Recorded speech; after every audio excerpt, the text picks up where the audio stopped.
Wail artinya celaka. Makanya Allah Ta'ala menyebut beberapa orang celaka dalam Quran. Wailul lil mutaffifin. Celaka orang yang curang memainkan timbangan. Kalau dia belanja ke pasar matanya tajam. Kurang. Kalau dia membaca Quran tak nampaknya mana idgham, ikhfa, qalqalah, gunnah bila gunnah. Titik nun macam titik ba. Tapi kalau menengok mata timbangan dipajak, orang Medan bilang pajak, orang Jakarta bilang pasar. Pergilah orang Medan ke Jakarta, mau kemana Pak? Ke pajak. Diantaranya kantor perpajakan.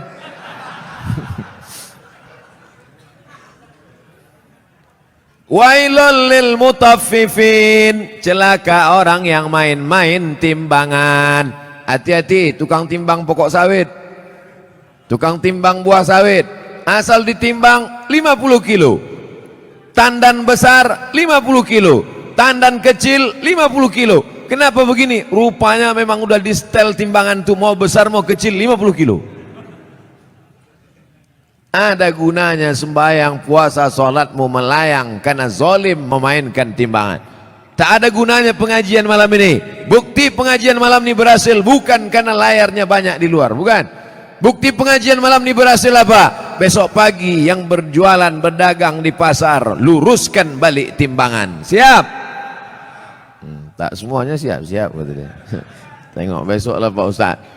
Ditimbang di pasar, betul. Dibawa ke rumah, rupanya 7,5 on. 1/4 kilo hilang. 5 orang belanja, 1,5 kilo 2,5 on sudah kau makan harta orang dengan cara batil. Patutlah pagi petang siang malam berdoa, doamu tak dikabulkan Allah Subhanahu wa taala. Kenapa? Makan haram. Ustaz nyinggung pedagang aja, singgunglah PNS. Payah kita nyurus akte kelahiran nanti. Maksudnya yang PNS masuk, yang lain-lain masuk juga. Rasakan aja lah sendiri. Jangan mentang-mentang ku bilang timbangan hanya pedagang saja yang kena. Betul? Nah, wailul lil musallin. Kita baru membahas masalah wail. Ayat yang kita bahas wailul likulli humazatil lumazah, tapi digunakan kata wailul lil mutaffifin. Celaka orang yang main timbangan. Wailul lil musallin. Celaka orang yang sholat celaka. Itu maka banyak orang tak sholat sekarang. Kau kenapa tak sholat? Fawailul lil musallin. Celaka orang yang sholat. Orang dulu kalau tak sholat aja. Orang sekarang ini sudah tak sholat pakai dalil pula. Hebat orang sekarang nih. Otak-otak sungsang semua. Kau kenapa tak sholat? Kenapa tak sembahyang? Fawailul lil musallin. Celaka orang yang sholat. Na'udzubillah. Itulah kadang berbunyi HP orang, kita sangka HP orang, rupanya HP kita. Udah mau marah saya tadi. Kenapa masuk masjid hidup HP? Siapa yang hidup HP? Rupanya HP kita. La ilaha illallah Muhammad Rasulullah. Fawailul lil HP. Celakalah orang yang HP-nya menyala. Fawailul lil musallin. Celaka orang yang sholat. Wailul lil mutaffifin. Celaka orang yang curang timbangan. Wailul likulli humazatil lumazah. Celaka. Makna pertama wail, celaka. Makna yang kedua wail, neraka. Ada satu neraka namanya neraka wail. Dua-dua ini apakah dibenturkan maknanya? Tidak. Yang mengatakan celaka orang yang main timbangan, celaka orang yang sholat karena tak khusyuk main-main pikirannya, celaka orang wailul likulli humazatil lumazah. Betul maknanya, tak salah. Yang mengatakan neraka wail bagi orang yang curang timbangan, neraka wail bagi orang yang sholat tapi pikirannya tak khusyuk, neraka wail likulli humazatil lumazah, juga tak salah. Jadi kalau begitu makna wail dua. Yang pertama celaka, yang kedua artinya nama neraka. Oh, neraka itu ada nama-namanya Pak Ustaz? Ada nama neraka itu Saqar. Masalakakum fi Saqar. Mengapa kalian masuk neraka Saqar? Apa kata penghuninya? Lam naku minal musallin, kami tak solat. Walam naku nut'imul miskin, kami tak mengasih makan orang miskin. Jadi namanya pun macam-macam. Banyak pertanyaan. Wailun, celaka. Wailun, nama neraka. Likulli humazatil lumazah, celakalah orang yang suka mengejek-ejek. Kenapa tiba-tiba ayat ini yang Ustadz pilih? Saya udah diejek orang berapa hari ini. Itulah ayat yang saya pilih. Daripada saya mencaci maki di internet, bagus saya bawa ke pengajian. Wailul likulli humazatil lumazah, celaka orang yang suka mengejek, celaka neraka wail bagi mereka yang suka. Likulli, semuanya, tak ada terkecuali. Humazah, lumazah. Apa beda humazah dengan lumazah? Humazah mengejek dengan mulut, lumazah mengejek dengan perbuatan. Begitu dalam kitab tafsir. Humazah bil lisan, lumazah bil fi'li, dengan perbuatan. Jadi kalau ada orang ngejek pakai WhatsApp, humazah apa lumazah? Instagram, Twitter, BBM dipakai lumazah. Hebatnya Al-Quran, dibedakannya antara lisan dengan perbuatan anggota badan. Wailul likulli humazatil lumazah, celaka dan nerakalah bagi orang yang mengolok mengejek orang lain dengan lisan lidah maupun dengan tangan anggota badan. Ada orang mulutnya diam, tapi perbuatannya luar biasa. Ada orang tak buat apa-apa, tapi lidahnya luar biasa. Ada orang mulutnya diam, tangannya tak berbuat, no action, hatinya saja. Yang hati dimaafkan Allah selama tidak diperturutkan. La yukallifullahu nafsan illa. Kenapa orang mengejek? Karena tidak klarifikasi. Kenapa orang mengejek? Karena tidak tabayyun. In ja'akum fasiqum binaba'in, kalau datang orang membawa berita, fatabayyanu, klarifikasi. Alhamdulillah masalah ini sudah saya klarifikasi. Bapak Ibu sudah tengok klarifikasinya? Belilah paket. Inilah diupdate lah. HP-HP yang macet-macet tuh dilem aja, campakkan ke sungai. Saudaraku yang dimuliakan Allah Subhanahu wa taala, kira-kira penjelasan saya itu sudah jelas? Jelas insyaallah. Siapa yang tak jelas betungkik telinganya. Nanti yang mengupload nih di internet, kalian buatlah terjemah di situ. Tungki adalah telinga benanah. Banyak orang yang tak paham itu. Wailul likulli humazatil lumazah. Lalu siapa lagi yang celaka? Kita lanjutkan. Allazi jama'a malau wa'addadah. Saya sebetulnya mau nunjukkan aja, kira-kira masih jauh dari Kori internasional. Tapi sikit-sikit jadilah kan. Apalagi perbuatan orang ini, lidahnya mengejek, tangannya mengejek, perbuatannya mencela. Ada lagi perbuatan yang paling mengerikan. Jama'a, mengumpul, malau, harta, wa'ad, dadah, menghitung. Kerjanya dua aja, ngitung, ngumpul, ngitung, ngumpul, ngitung, ngumpul, ngitung, batuk, mati. Yang ada di otaknya duit, duit, duit, duit. Sampai sembahyang zuhur pun 5 rakaat. Allahu Akbar. At-tahiyatul barakatuh. Berapa harga karet sekarang? Mana? Ini lautan. Allazi jama'a malau wa'addada. Ngumpul ngitung, ngumpul ngitung, ngumpul ngitung. ada kenikmatan sendiri menghitung-hitung harta itu. Tanah di sana sekian hektar, yang di sini hektar. Tahu kau tanah yang itu luasnya? Tahu. Punya siapa? Punya orang. Nauzubillah. Tapi saya yakin jamaah masjid Darul Haq, dar rumah, hak benar. Darul Haq, rumah kebenaran. Di sini rumah kebenaran. Lain dari sini salah. Siapa yang mau cari kebenaran datang ke Darul Haq, betul? Lain nama masjid nih. Ada masjid-masjid lain tuh, masjid apa? Masjid Al-Ikhlas. Masjid apa? Masjid At-Taqwa. Ini mantap, bukan nama sembarang nama. Udah sampai itu aja. Dilarang tidur di ruang utama. Oh, karena di sini pakai AC. Patutlah banyak tidur di sini. Ini menunjukkan jamaah masjid Darul Haq ini orangnya jamaah malaum, suka mengumpulkan harta, tapi bukan wa'ad dadah, bukan sekedar kumpul hitung kumpul kira, mengumpulkan harta dan rajin bersedekah. Kenapa Ustaz tiba-tiba ingat sedekah? Ku tengok orang sedang membagi-bagi kotak. Kotak.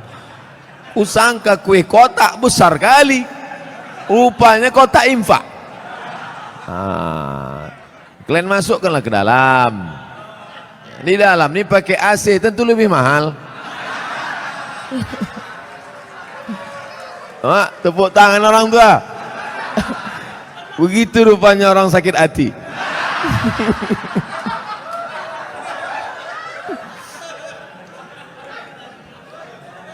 Artinya kata orang tuh, kami di luar panas, duit-duit receh nggak apa-apalah kata dia. Tak apa-apa, kalian sedekah pakai duit kerincing pun masuk surga insyaallah. Cuman agak lama lah sedikit. Dikumpul harta pergi pagi pulang petang, masuk ruko keluar toko, dikumpul duit, kumpul mati. Bisa dibawa mati? Tak bisa. Bapak yang malam ini di dompetnya ada 500.000, masuk ke kotak ini 100.000, yang dibawa mati yang 100-nya apa yang 400? Yang dibawa mati yang 100.000-nya apa yang 400? Yang 100. Sekarang saya mau tanya, yang mau dibawa mati yang banyak apa yang sedikit? Masukkan yang banyak tuh. Begitu cara menjebak jamaah nih.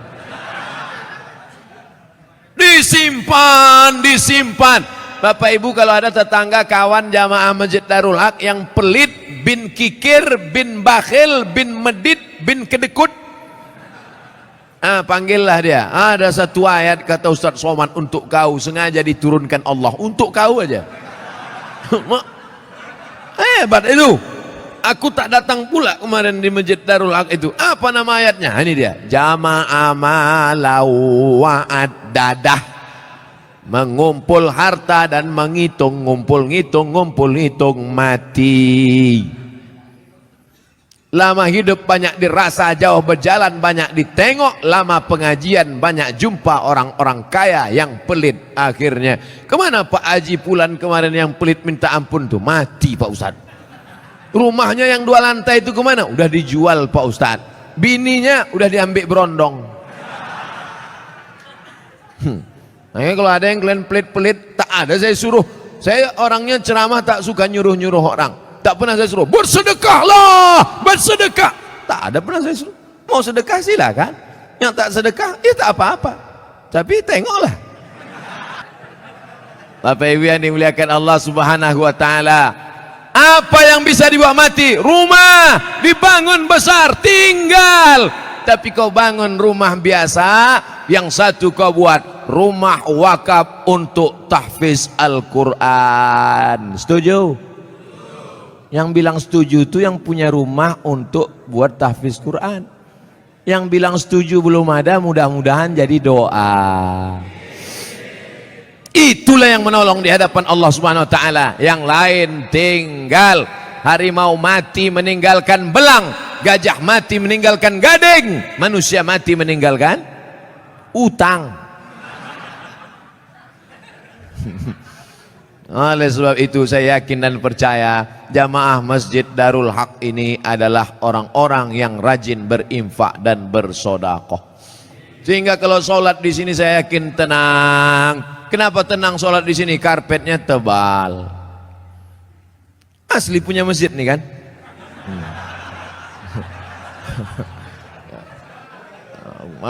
Kadang ada jamaah nih saking memuliakan ustadz dipinjam karpet sampai dibuat situ balikkan tanggal sekian.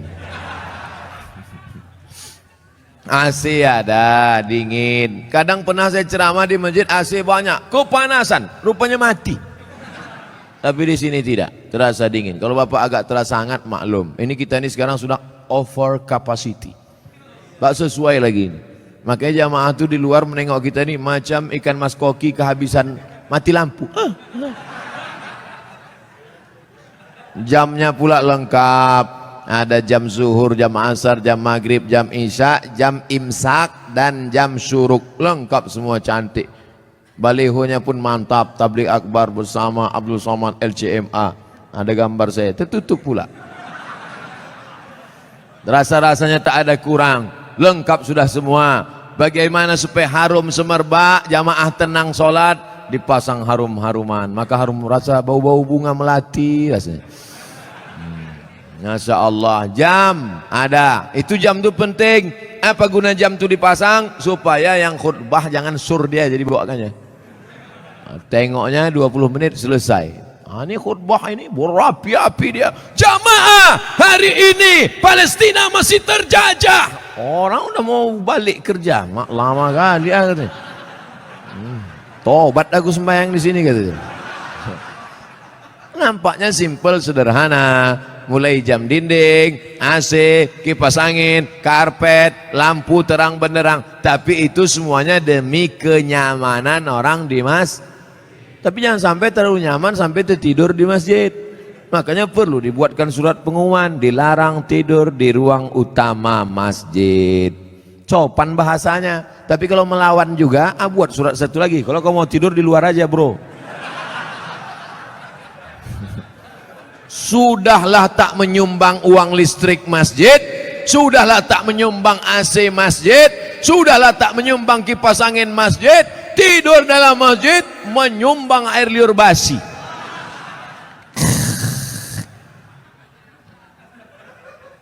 Haram. Kenapa? Karena mengganggu. Imatatul adza anit tariq, perbuatan amal yang paling ringan, membuang yang mengganggu dari tepi jalan. Selalu diterjemahkan dalam hadis membuang duri dari tepi jalan. Imatatul adza. Adza bukan duri, sesuatu yang mengganggu di tepi jalan. Kalau membuang yang mengganggu di tepi jalan berpahala, bagaimana dengan orang membuat yang mengganggu di dalam masjid?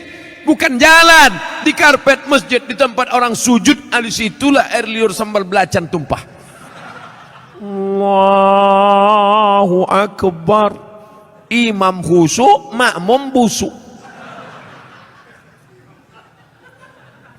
Yang saya sampaikan ini nampaknya simple, sederhana. Tapi kalau tidak dijaga, maka yang sudah dilakukan jamaah Darul Haq baik, bagus. Tetap kita jaga ke depan supaya kita tak masuk dalam neraka wail, tak masuk yang dikecam Allah. Jama'a malau wa'addadah. Terus ayat apa lagi? Yahsabu anna malahu akhladah. Yahsabu, dia menyangka, malahu, hartanya itu, akhladah, membuat dia kekal abadi. Rumahku yang besar membuat aku kekal abadi. Mobilku yang mewah membuat aku kekal abadi. Cincin permataku membuat aku kekal abadi. Maka digalilah kuburan batu di Mesir. Ditemukan jenazah perempuan di dalam. Nama perempuan itu Nefertiti. Siapa namanya? Nefertiti. Bukan jembatan. Nefertiti, perempuan tercantik, permata-permata, tinggi meninggal kering kerontang, semuanya tinggal tak bermakna. Yahsabu anna malahu akhladah, dia menyangka dengan hartanya dia kekal abadi. Tidak saudaraku, tapi dengan harta orang bisa abadi. Mana contohnya? Masjid depan Istana Maimun, Masjid Kesultanan Melayu Delhi. Dengan harta orang bisa abadi. Dengan cara apa? Membangun masjid. Alhamdulillah, Masjid Darul Haq. Siapa yang mewakafkan tanah dulu? Siapa yang mewakafkan atap dulu? Siapa yang mewakafkan? Ini wakaf-wakaf orang meninggal. Saya tak tahu entah siapa yang mewakafkannya, tanpa saya sebutkan namanya. Untuk almarhum Fulan bin Fulan Alfa, tak perlu. Sampai pahala kita malam ini pengajian dari jam 9 sampai jam 10, dari jam 10 sampai entah jam berapa nanti tanya jawab, mengalirlah pahala, teranglah kuburnya, lapanglah makamnya, dijauhkan Allah kuburnya dari lubang neraka, dijadikan Allah kuburnya salah satu dari taman-taman surga. Yang sudah membangun masjid, alhamdulillah. Yang belum membangun, na'uzu. Yang sudah ku kasih tahu tak juga mau mendengar, mati ajalah. Saudaraku yang dimuliakan Allah, kalau begitu orang Islam ini perlu kaya apa miskin? Kaya. Man bana masjidan, siapa yang bangun masjid, banallah mislahu baitan fil jannah. Yang bangun masjid, dibangunkan satu istana dalam surga. Kalau mau kekal abadi, bangun masjid. Kalau mau kekal abadi, bangun masjid. Sayang sama emak, buat masjid nama emak. Sayang sama suami, jangan buat nama suami. Nanti meninggal dia, mau kawin sekali lagi.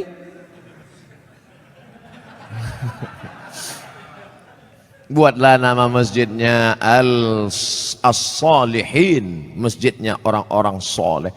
Kau mau sholat kemana? Aku mau sholat ke masjid. Masjid apa namanya? Baitus Soman. Soman itu Allah, bukan saya. Saya ini Abdus Soman, hamba Allah. Ada orang bukan hamba Allah, Abdus Syaiton.